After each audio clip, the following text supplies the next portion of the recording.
신약성경 마가복음 14장 53절에서 65절의 말씀입니다. 예나 지금이나 세상은 교회를 핍박합니다. 요한복음 15장에 보면 세상이 너희를 미워한 것은 먼저 나를 미워하였기 때문이라고 말씀하셨습니다. 그러므로 신자는 핍박을 두려워하면 안 됩니다. 오늘날 교회를 흠집내려고 그리고 지도자를 끌어내리려고 하는 온갖 악담에 귀를 기울이지 말아야 합니다. 우리는 우리의 갈 길을 가는 것입니다. 내가 누구인가를 분명히 이 세상에서 당당히 드러내며 내가 알고 있는, 내가 믿고 있는 예수 그리스도의 복음의 영광을 소중히 여기며 우리는 이 세상에서 그리스도인의 길을 묵묵히 가면 되는 것입니다. 하나님의 아들이 이 땅에 오셔서 악한 자들에게 붙들려서 온갖 신문을 겪습니다. 마치 주님을 짐승을 잡아서 죽이기 위하여 도살장으로 끌고 가는 것처럼 그렇게 주님을 끌고 갔습니다. 가보니 거기에는 이미 대제사장뿐 아니라 장로들, 서기관들이 한밤중인데 다 모여 있습니다. 이렇게 깊은 야간에 공회원이 모였다고 하는 것은 이것은 그 상황이 그만큼 급박했음을 보여주고 있습니다. 유대인의 교훈집인 미슈나에 의하면 사형에 해당되는 죄를 재판하려면 밤중에 할 수 없다라고 되어 있습니다. 그러함에도 불구하고 이 사람들은 주님을 죽이기 위해서 사형 선고를 내리기 위해서 강력한 의지를 가지고 모인 것이지만 그러나 전통에 의하면 이것은 불법이었습니다. 마가복음은 이 예수님의 이 신문 장면을 상당 부분 생략하고 있습니다. 요한복음 18장 13절에 보면 그 과정을 보면 제일 먼저 전직 제사장인 유대인의 실세인 안나스에게 끌려갑니다. 그리고 2차로 현직 제사장인 가야바에게로 끌고 갑니다. 마태복음 26장 57절에 보면 이 가야바는 안나스의 사위였습니다. 거기서 주님이 신문을 받으시고 또다시 공회에서 새벽에 불법 재판을 엽니다. 이게 오늘 본문의 장면입니다. 그리고 빌라도에게 넘깁니다. 빌라도는 예수님을 재판하기를 원치 않았죠.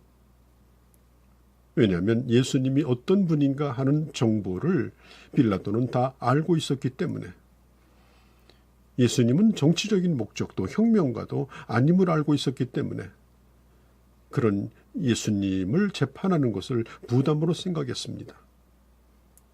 그리고 이것은 어디까지나 종교적인 문제이고 유대인 동족 간의 문제이고 또 시기심의 문제이기 때문에 이 일을 당신들이 알아서 해결하라. 그래서 당시 유대인의 왕인 헤롯에게 보냅니다.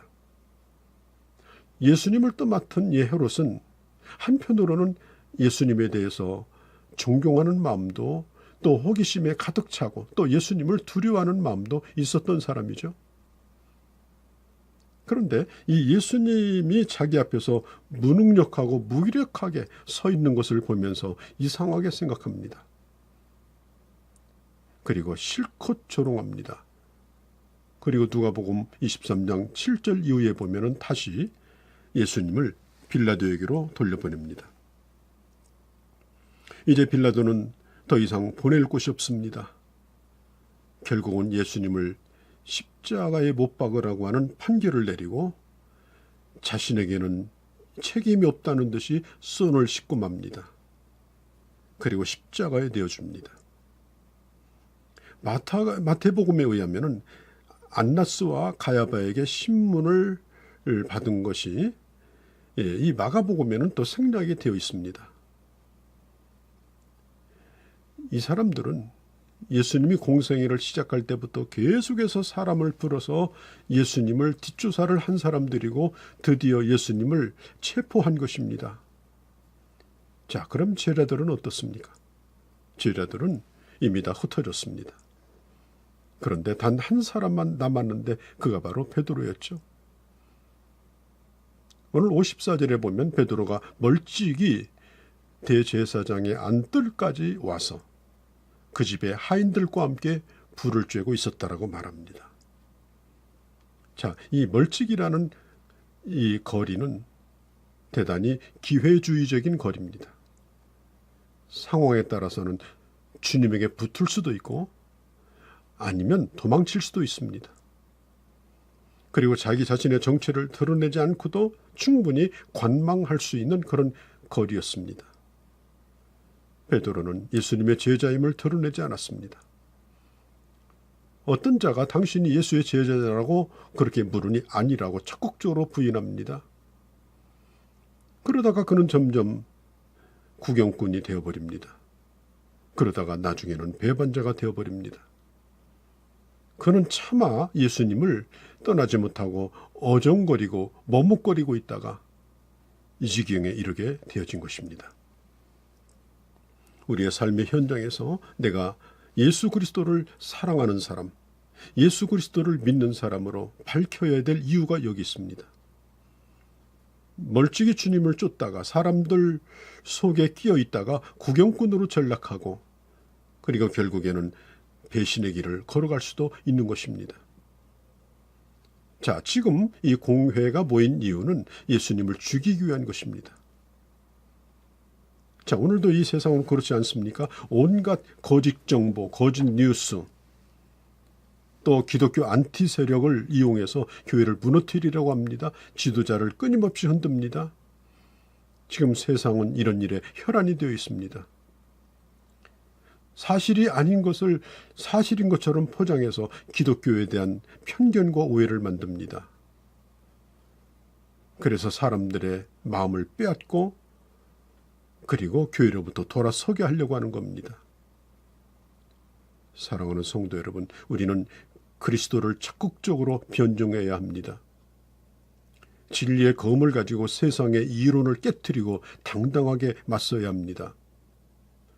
진리인 하나님의 말씀은 교회의 기둥과 터입니다.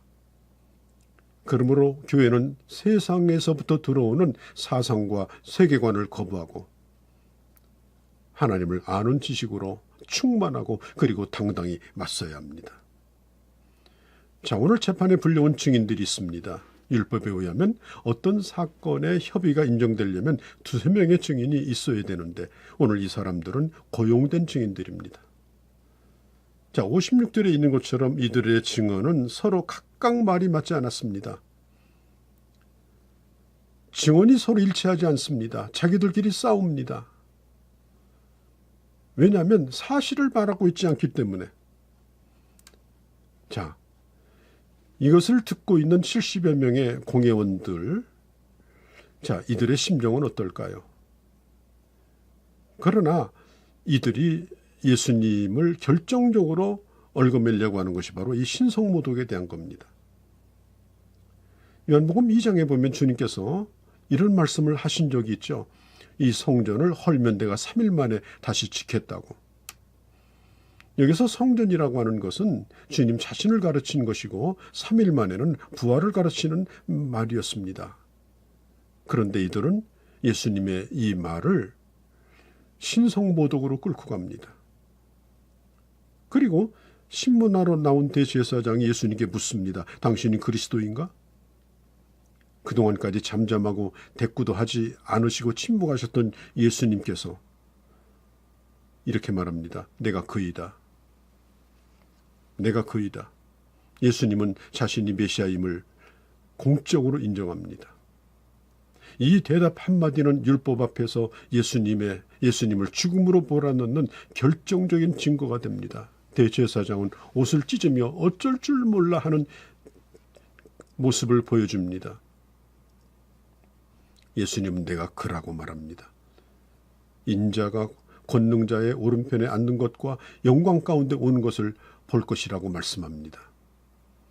우리 주님은 고난에 앞서서 이제는 자기 자신이 누구인가를 분명하게 지금 밝히고 있는 것입니다. 그리고 주님 이렇게 말씀합니다. 그때 주실 상급이 있는데 각 사람에게 그가 행한 대로 갚아주리라고 말씀합니다. 사랑하는 성도 여러분, 주님께서 이 땅에 오셔서 우리를 위해 십자가 달려 죽으시고 그리고 우리의 죄값을 대신 치러 주시고 우리를 하나님의 자녀로 삼아 주셨습니다. 자, 오늘 우리가 이 세상 가운데 해야 될 일이 뭡니까? 기회주의자가 아니라 어디 가든지 하나님의 사람임을 밝히고 성령의 말하게 하심을 따라 당당하게 주님을 말하고 주님을 변호하고 변증하는 그런 하나님의 사람들이 되어지시기를 바랍니다.